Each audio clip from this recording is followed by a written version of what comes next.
When it comes to cameras, Leica isn't a household name as much as Nikon or Canon, especially in a price-sensitive market like India. But with a mythos that continues to inspire photographers around the world, there has to be something more that attracts them to Leica, isn't it?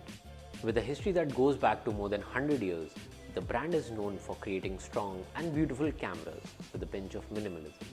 Leica's recent cameras are a mix of retro looks and modern photography.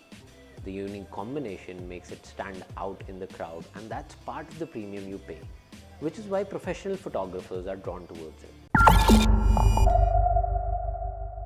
Hi, this is Siddharth from TechRadar India, and I have been using the Leica D-Lux 7 for the past few days. I won't deny it, but I was surprised when I first saw this compact camera. This camera sits in the sweet spot between advanced and premium cameras. Even though it's a point-and-shoot camera, it comes with a bunch of features that will appeal to different kinds of users, including DSLR owners.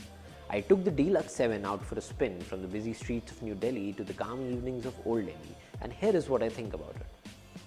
But before we begin, here is a brief look at the key specs of Leica D-Lux 7. It packs a fixed 24-75mm lens with an aperture that varies between f1.7 and 2.8. With a micro four thirds sensor and a 17 megapixel resolution, the maximum image size that can be created on the D-Lux 7 measures 4736 by 3552 pixels. And all of this comes at a price of 94,300. Considering how Leica prices its camera, the D-Lux 7 is on the affordable side of things, which is a big plus. So the D-Lux 7 looks a lot like old school film cameras, but it is a whole new different take on pocket cameras. The body is largely magnesium alloy and the front has been kept minimal. It certainly looks classy and German, and the prominent red dot Leica logo gives it all the credibility it needs to stand out in the crowd. At times, the camera could feel like slipping from your hands as there is no grip to hold on to in the front. Maybe they did that to keep the exteriors of the camera as clean as possible, but who knows. This unit came with Leica's automatic lens cap with 3 lids, which get attached to the lens like a filter and opens up when the camera is in use. It's very ingenious if you ask me, and it works flawlessly. The D-Lux 7 is very easy to carry around, in hands or in pockets. When you pick it up in the hand, the first thing that will probably hit you is how light this camera is. It weighs around 403 grams and 64 mm at its thickest point. These top control buttons are beautifully carved and they give a tactile feeling when in use. The back is largely occupied by a 3-inch LCD touch monitor with a bunch of controls surrounding it, including this control dial. Then we have the viewfinder with a proximity sensor and a diopter adjustment dial.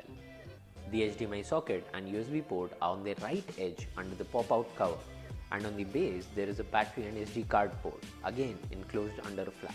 Overall, this camera looks great and feels light in hand. It's got a solid build and is extremely portable for your travel. As far as point-and-shoot cameras go, the D-Lux 7 features more controls, and that can be overwhelming at first, especially if you're a beginner. You can set it into auto mode, or the aperture ring can be controlled manually to move between f1.7 and f16. Next up, we have a control ring to adjust focus when in manual mode.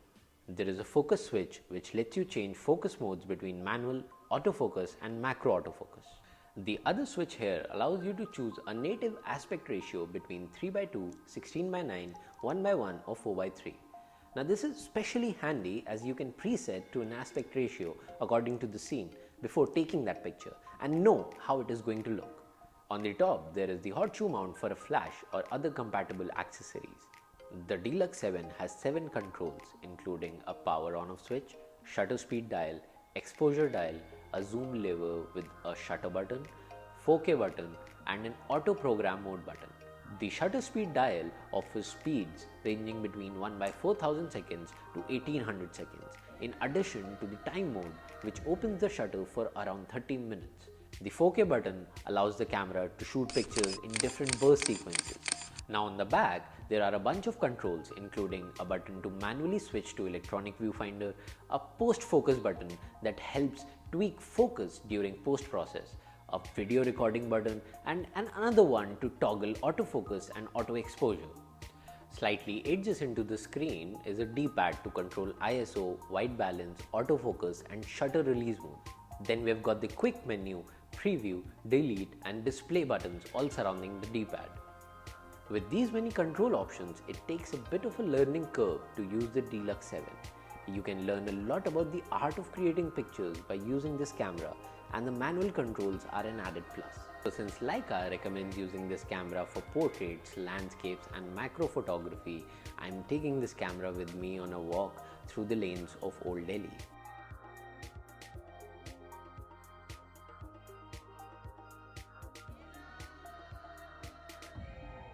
Initially, I was amazed seeing that the D-Lux 7 generally nails color, contrast and saturation. Instagrammers will love its color profile. Pictures shot in low light turned out to be decent given the use of a 4/3 sensor. But at ISO levels over 800, grain starts to get visible. The other thing I noticed while taking shots during the evening was that the camera overexposes certain pictures to match the color of the sky, and in the process it bumps up highlights, resulting in reduced sharpness. I must say there are tons of controls in place to best utilize the camera, like the popular monochrome mode, 4K photo and post focus to name a few. When it comes to videos, it can record 4K at 30 fps for 15 minutes straight, which is standard across compact cameras. While the jumps in the ISO and shutter speeds is comparatively higher, the f1.7 aperture is just perfect to create portraits. As far as the battery life is concerned, the D-Lux 7 has 1025 mAh battery, which can easily last for around 300 pictures and an hour of video recording. The battery gets fully charged in under 3 hours, and you can also charge it from your power banks. The D-Lux 7 is by all means a great point and shoot camera. It performs the best during daylight, and then the added macro focus mode allowed me to get closer to the subjects in some situations. Like I said, there is a learning curve associated with the D-Lux 7, and while it takes some adjustment, it will make you a better photographer in the long run. Using this camera was kind of like a refresher course in photography for me. While it is classic to look at, modern features like the 4K photo and video mode gives it an edge over other point and shoot cameras. I have to admit that shooting with the Leica is fun most of the times, and its ability to go manual is a blessing, which is rare for this range of camera. In addition to all of that, pictures taken from the camera can be previewed on your phone instead of the display on the camera. I found it to be very useful when shooting outdoors and on the move. You can also save the picture on the phone and share it to Instagram, and the process is just as seamless. Overall, the D-Lux 7 is a very different camera, both in terms of looks and the controls it offers while taking a picture. For its asking price, it offers visually pleasing images, and that can largely be said for every camera that's available in the market under 90,000 bucks. But amongst them, there is just one Leica D-Lux 7. It's definitely not for everyone, but it's worth the premium you pay. So who's it for? Well, if you're just starting out and budget is not an issue, the D-Lux 7 will probably teach you more about photography than any other camera in the market. And if you're a DSLR owner looking to move from DSLR to compact cameras, this right here is a very good option.